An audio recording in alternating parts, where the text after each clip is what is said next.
The attack on Andy No is probably the most significant escalation we've seen in the culture war, which I believe is now, we're seeing definitive evidence of it escalating beyond just words and into actual acts of violence.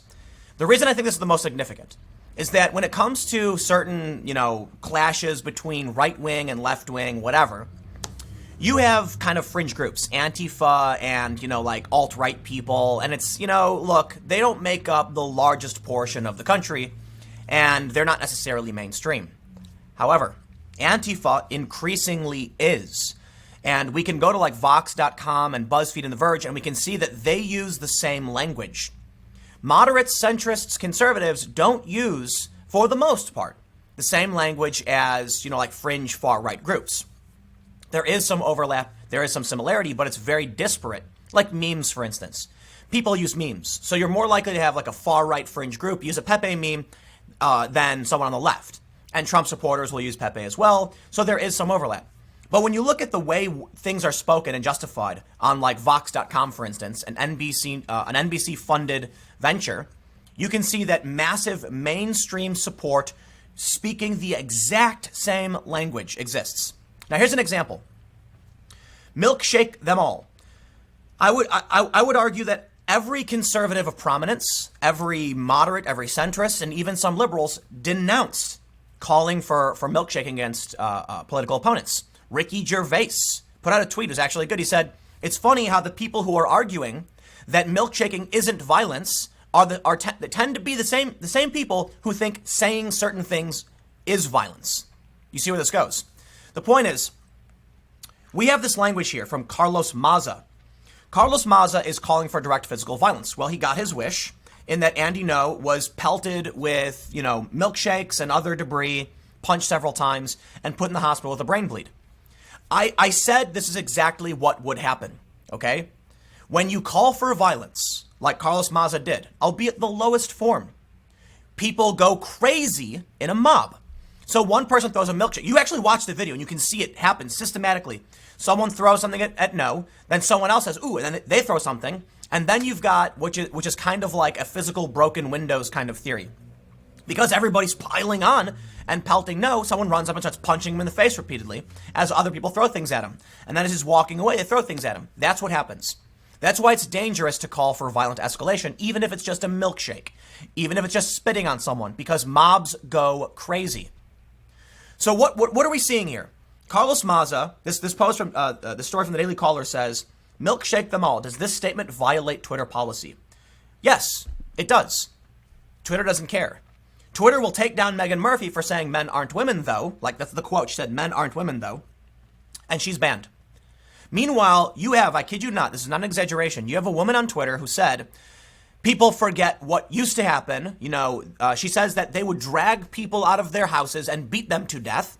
And that if you can't throw milkshakes, you might as well start then she says they're going to go back to throwing bricks. It's quite literally a woman saying, we are going to do this. Did Twitter ban her or suspend her? They did not. She then says, you know what happens next? People are going to get dragged, she says, in referring to her and her ilk, are going to beat people to death. Did Twitter take them down? Of course not. Why would they? And so you talk about political bias, and these are your examples. For instance, this tweet from Carlos Maza, which is still up, mind you. Milkshake them all, humiliate them at every turn, make them dread public organizing. Now, is that targeting right-wing groups? Or is it targeting a gay, Asian, like center-right moderate individual? Here's the thing. The reason why I was saying this is the most significant escalation is that what we are seeing now are mainstream personalities, a New York Times journalist justifying the violence against No, while weakly being like, oh, violence is always wrong, but a New York Times reporter saying this. What do you think comes next? It's really funny to me. I've had a lot of people say, oh, Tim, society is too resilient for this. Nothing will ever happen. Surely you jest. And I try to be tepid in my response. Like, look, man, I've seen a path. I have seen the rhetoric. I have seen the actions only flowing in one direction. There has been no reversal. There has been no mainstream Democrat personality coming out and condemning this. It hasn't happened. In fact, what we are seeing now following Andy Ngo are high-profile individuals justifying the attack. You have one woman, a trans woman from the Human Rights Campaign, of which I used to fundraise for, mind you, justifying the attack, saying it's the greatest thing for Ngo's career. Is that serious? A gay person of color was violently beaten and put in the hospital, and that was their response? What do you think comes next? Do you think it's just going to end with them now escalating their rhetoric? Remember back in 2017 when they said punch a Nazi? And they specifically were like, yeah, but look, these people are Nazis, so you have to punch them, right? That's what they would say. Now where are we?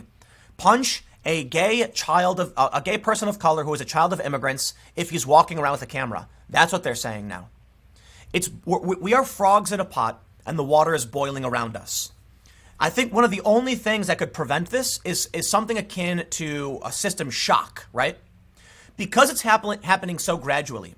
Because you have people on Twitter and at Kotaku and at Vox and The Verge justifying this as time goes on, people like Ezra Klein, for instance, that makes it so slow and gradual, no one is outraged. It's kind of like this. There was an experiment they've done. And this is what they train you in a lot of conflict environments and emergency situations. Don't rely on other people, okay? Don't look to see how other people react. There was an experiment, it's this great video, where they put a person in a room and they say, we're doing a study and we need you to fill out this form. The person sits down in the room and starts filling out a form and they start blowing smoke under the door. The real study wasn't the form, it was how the person would respond to the smoke under the door. When one person is in a room by themselves and smoke blows in, they almost invariably get up, feel the door, and then start yelling, hey, there's smoke, something's happening, oh, like a fire. So then they did something else, and this is hilarious. They take 2 shills, and they put them in the room. They put a third subject in the room and do the same thing. What happens when there's smoke billowing from under a door, and there are 3 people in a room? The subject looks up, looks at the other people, goes back about his business. Because nobody else was doing anything. It must not be a big deal, right? So I was told by, I could be getting this wrong, so forgive me, Dad, if I'm getting it wrong, but my dad told me a story once, and I've heard this from other firefighters and and I've done conflict training. When you're on a roof, you're a firefighter, and you hear creaking, the firefighters will, like you're trained, don't look to other people and see what they're doing. Get the hell off the roof. It'll collapse, and it'll take you down with it. If you sit and wait to see what other people are doing, you're going down. And this is the same thing that, when I've done like hostile environment training and in my own personal experience, I'll tell you this, growing up on the south side of Chicago, when I was in Ferguson, we heard gunshots. Everybody gets down. People are like embarrassed to overreact or run or something. And then I saw other journalists just standing there like, huh, what's happening? Looking around. Why is everybody doing this? And I'm just so impressed, just at the lack of ability to understand. So here's what's going on in my view. I look at these things from Carlos Maza. I look at the change in rhetoric, and I am no one's boiling frog. I can see the path we're headed towards. Admittedly, there are too many variables to accurately calculate what is going to come next. But I pride myself in planning ahead. And I can see the probabilities, and I can see the patterns, and I can see where this goes. A year ago, I said the escalation will get worse. A lot of people doubted me saying, I don't know, man, is it just the summer? Is it going to pass? Is it just Donald Trump's presidency? Maybe. I'm not acting like I have all the answers and that what I say is going to be 100% factually true, but I will say this. Since then, it has gotten worse. In 2017, they said we're only talking about punching Nazis. In 2019, they're talking about beating a gay child of immigrants who's a person of color, and it's just a brain bleed. He was asking for it. What do you think comes next? Ocasio-Cortez goes up on her platform and says concentration camps on the border. I couldn't make up better propaganda than that. Actually, I could. I totally could. That's what Ocasio-Cortez is doing is rhetorical escalation. Before the violence, you need the words, right? So first we saw people say, throw milkshakes. Carlos Maza, throw milkshakes at him. It's funny. Hee hee. Now what? Well, now the police are saying, there's an updated statement from the police that they got information there was Quikrete being poured into some of these milkshakes, and a police officer witnessed someone pouring what appeared to be Quikrete into milkshakes, and so they reported it. It makes them heavier, and it increases the pH, which can cause burns. The people online are pushing fake rhetoric where they're like, sugar mixed with concrete prevents it from setting. They're lying. There won't be an exothermic reaction. Did you watch my video the other day where I talked about the difference between the exothermic reaction and the alkaline reaction? It's a chemical burn, not a heat burn. Okay? Drying concrete has an exothermic reaction which can burn you, heat burn, but it's also alkaline, so it's a basic burn. It's not acidic, it's alkaline. I'm not a chemist, so I could be getting the terminology wrong. But I read all this. And now there are tweets going around where people are saying, seriously, Andy No got milkshaked? That's why people are upset? What about X? I tweeted something funny. I said that Antifa is one of the largest white identitarian groups in the country. And a white identitarian group just brutally beat a gay Asian journalist and put him in the hospital. I'm not highlighting the identities of these people because I'm going to convince the fringe leftists. No, they're nuts. But it kind of shows the hypocrisy to any average person who might be reading that being like, oh, that's interesting. But somebody responded, sorry, what's the fatality count of Antifa? And my response, like, I'm not going to respond to it because it's ridiculous. It's like, oh, I get it. You're saying it's okay to do the violence you're doing because you haven't killed Andy yet. That's what they're saying. They're like, well, he's still alive, so I guess okay. It's just a brain bleed. He's fine. That's the boiling that's the pot boiling. We're at a point now where Andy is in the hospital with a brain hemorrhage, a torn earlobe, cuts and bruises, and he is not some fringe. He's written op-eds for the Wall Street Journal and the New York Post. He is a moderate individual, not overtly in support of Trump or any of these other personalities. People are mad because he's critical of Islam. Sure, there's a lot of people like Bill Maher. Oh, they'll call Bill Maher alt-right too. Yeah, we're getting there, alt-right. Andy No is kind of a moderate figure in this country. They beat the crap out of him, put him in the hospital, and they're now justifying it. They are boiling the pot, and we're the frogs, and they're doing it gradually. There's another video that came out that shows a guy trying to break up a fight. There's an older man with white hair being brutally beaten, and someone tries to intervene, and they crack him over the head with what looks like a crowbar or a retractable baton, leaving a huge gash and him covered in blood. That was a kill shot. It's not the first time we've seen the kill shots. In Berkeley, the bike lock basher, those are kill shots. Here's the thing. When you strike someone over the head, you have a decent probability to permanently injure them and cause a traumatic brain injury, which can result in dizziness, speech impediments, chronic fatigue, and just lifelong problems. But it's also a kind of low-grade attack, okay? What this means, when you see some lunatic like that psychopath in Charlottesville who crashed into a crowd of people, that was overt and extreme, and it shocked the system. And that guy got life in prison. Good. The guy, look, you can make any argument in the world. The guy was nuts. Plain and simple. The fact that he shows up with his stupid little shield and does whatever he's doing, nuts. But that's a shock to the system, ramming a car into a group of people. We can see it. The media can report it. And we all talked about it for days, for weeks, even still today. I made numerous videos, about like 3 videos in a row, talking about the escalation and the violence. What Antifa is doing is low grade and flying under the radar. It could be because they're just weaker, or they need to be pushed by other people. They're not individualists, so they only react based on how the crowd reacts. But what we're seeing now is in Portland, with crowbars, retractable batons, they're beating people over the head. Eventually, someone will die. It's just a slower process, and that's why the media isn't shocked by it. They're defending it. And so long as they slowly defend it, then people will be normalized. So basically, there's something in, a lot of people misuse the term social engineering. Social engineering's original original understanding, the way it was used by hackers, is human hacking, right? Manipulating human behaviors for a desired outcome. Today, a lot of conservatives use social engineering to imply that Google is like engineering society. So, like, by all means, use the phrase as you want. But in social engineering, there is one of the first things you learn when you're trying to understand how people are bent and manipulated. You have to understand that people can only move within their own personal, reasonable boundaries. So the easiest way to explain it is, the way I explain it to people is like this. Let's say on a scale from marriage to murder, you meet someone. you probably will always lean a little bit towards the marriage side, right? Obviously, it's a wide scale. You meet someone, and when you meet someone on the street, you tend to be favorable towards them, meaning you're closer to marriage than you are to murder, right? Because humans are social. We tend to trust one another. We're in America. You'll be polite to someone on the street. It's very easy to become friends with someone. If you take two people and they just meet each other, it's easier for them to become friends than enemies, depending on where they're from in the world, what languages they speak, etc. How do you get someone to one side or the other? You can't simply walk up to someone and say, hey, go marry that person. They'll be like, what? That's ridiculous. You can't walk up to someone and say, hey, that person, you should do something to the person, horrifying, whatever. That wouldn't work either. But you can push them within reasonable boundaries, and it's incrementalism. So first you say something like, that person said a swear at you. That person insulted you. Now they're angrier. You nudge them closer to the hate side. If you do this over time, over a few years, eventually you get to the point where they're saying, that person, I need to do something to them. That's what's happening in society right now.